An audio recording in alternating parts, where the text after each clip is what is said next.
Voilà, lelo susu toye pona ko présenter bino ba résultat opérationnel oyo tozali ko sala yango en profondeur à travers ba message et la sensibilisation, mais aussi à travers les opérations militaires contre CRP alliés du M23 na territoire ya Djougou. Ezali ko produire ba fruits escomptés selon la pensée profonde kobanda na commandant suprême des forces armées Félix Tshisekedi Tshilombo, kokita na chef d'état-major général des forces armées, ti awa na province ya Ituri, lieutenant général aza ko conduire ba opération na ba proche nyonso mibale, approche militaire et non militaire, eza ko sala, eza ko pesa ba résultat escompté. Na koloba mingi te, bolanda nanu image moko cérémonie oyo ezalaki présidé lelo par le commandant des opérations, le lieutenant général Luboya Nkasha Madjoni, oyo baye ko zo ba donc cérémonie ya ba se rendre armes et munitions. Qui sont-ils? Boland. Nous vous avions dit que c'est une bande d'aventuriers, une bande de criminels et d'aventuriers. Voilà ces jeunes garçons. Si nous les avions trouvés sur le théâtre des opérations, nous allions tous les neutraliser. Sans pitié. Tous. Mais ils ont la chance parce qu'aujourd'hui, ils sont devant nous. Ils sont devant nous parce qu'ils sont aussi courageux.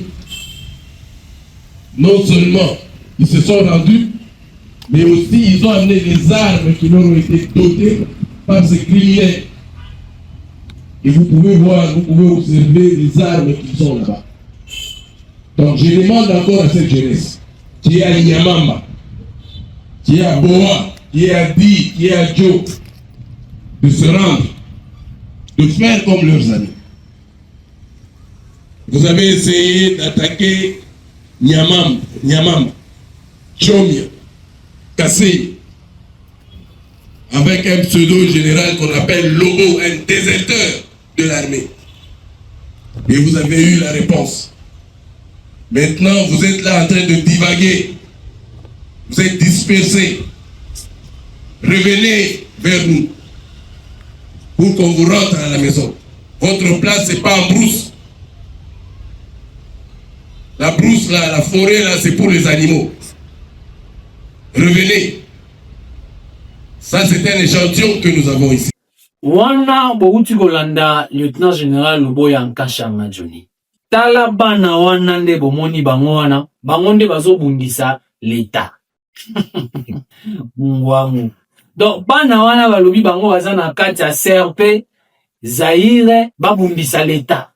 Et le gouverneur alobi, ils ont eu la chance. Bazaba bien aimé. Parce que si tokutaki bango kuna na zamba dans les opérations, est-ce que banga bazana bomoi, banga bazana neutralisé. Ils ont eu la chance et le courage de se rendre aux forces armées de la République démocratique du Congo. Ils se sont rendus avec armes et munitions. C'est-à-dire, bake ko découvrir biso bisika ba bomba ki ba minduki na bango, na ba masasi na bango. Et cela est dû suite il y a pression militaire oyo tozali ko exercer yango ezala na mabanga ezala na Nyamamba partout où solo ya CRP zakaka toza kocha moto le ndenge moko osakana. Et ça, nous allons pas se fatiguer. Nous allons continuer à faire la pression militaire jusqu'à ce que bana oyo va comprendre que ils ont été trompés, oui. Et ils doivent avoir le courage de quitter la brousse, parce que s'ils demeurent là-bas, je vous assure, s'ils ne seront pas neutralisés par les forces armées, ils seront broyés, ils seront mangés par les bêtes sauvages. C'est-à-dire, banyama ya zamba, bakolia bana na bino na zamba. Ou les oiseaux du ciel, les bêtes sauvages, les bêtes féroces, et kolia bana na bino na zamba. Parce que ça, c'est un échantillon au gouverneur à lobby que, et ces échantillons, baza pour se rendre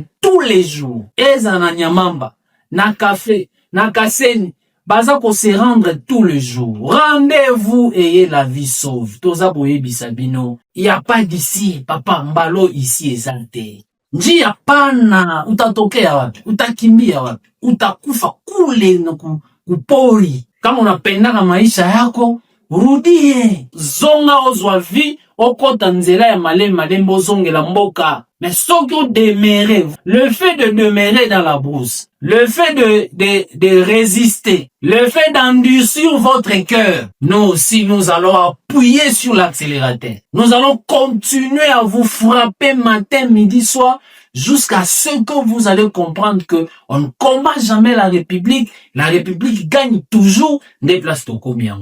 Alors, tout ça, les gouverneurs à Outuboyebi Sabino, Batu nyonso baza ko contribuer na sensibilisation, félicitations na bino. Mais ce moment na on la c'est qui c'est votre problème. Thomas Lubanga et ses complices seront arrêtés. Non, colonel au déserteur malade. Il pensait prendre la communauté Lori en otage, soi-disant à convaincre la communauté Lori, bakota na CRP, babundisa l'État. Communauté Lori en a katala. Félicitations encore à la communauté Lori. De la même manière aussi, certaines communautés qui refusent, même de manière individuelle, même de manière collective, vous avez refusé. Et ça, nous vous disons félicitations. Ça, c'est un échantillon yangoyo. Toza kolakisa bino bana tala bana mikeboye balobio babundisa l'État. Tout ça, c'est parce que un criminel est passé devant vous pour vous tromper, vous manipuler na pour na intérêt na emoko. Tala siko lelo wekomyo. Nde tozo ko réitérer message ya l'écran général Luboya Kashama Johnny. Aza ko lobango mikolo nyonso. Muntu moko ta ko lobake akoki ko contrôler communauté iturienne. Est-ce que vous pouvez contrôler encore ces enfants? Vous les contrôlez? Bakomi ko kima bango moko. Lelo, il y a d'autres qui ont quitté la zone de Nyamamba avec les armes. Bakimi. Donc, nous allons les aboboma bango, mon pepe mali les aboboma bango. Et puis, traque ya FRDC les abotikate. Commandant secteur opérationnel du Touri, général Bruno Mandez-vous. Continuez nika ba petio yo bayo kakeno. Nika bango penza ko nika. Soki ba nika mi bien. Nde bango moko bakubanda kozonga soki bazongi te etali bango e banyama na zamba bakolia bango mupepe koboma bango malili koboma bango surtout na nzala. Nous sommes au courant bozolia bandazi bozolia babiloko ezangi tina motiki vina bino poursuivre un criminel comme Thomas Lubanga. Mais ye moko aza wapi? Donc bandeko balandi ba population iturienne mobimba, il y a encore la voie pour sauver ses enfants. Il y a encore du temps pour sauver votre vie. Réfléchissez encore. Bon kanisa. N'hésitez pas, ne restez pas dans la brousse. Sinon, vous serez neutralisé. Pas autodéfense. Mais, ozaga CRP. Papa, place union souza. Soit, contactez chef et groupement Azawan. Oh, quoi ça CRPT? Pour ça, va chef Moussous, va CRP. Contactez Bisso. Kene Esika, unité na Bisso Ezali. Se présenter aux avisos, sinon utakufa kule bule. Oko kufa na zamba pamba, utaacha maisha yako, utaacha batoto yako, utaacha basangaji yako, utaacha famille yako.